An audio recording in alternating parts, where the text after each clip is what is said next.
एक बात तो सच है, चाहे इंडिया हो या फॉरेन हो, एक बुद्धिस्ट मोनेस्ट्री के बिना फिर इनकम्प्लीट है।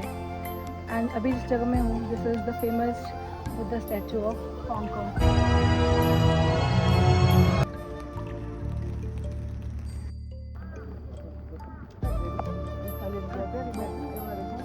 यहाँ से इतना सुंदर व्यू है और पता नहीं कुछ पॉजिटिविटी है अलग ही।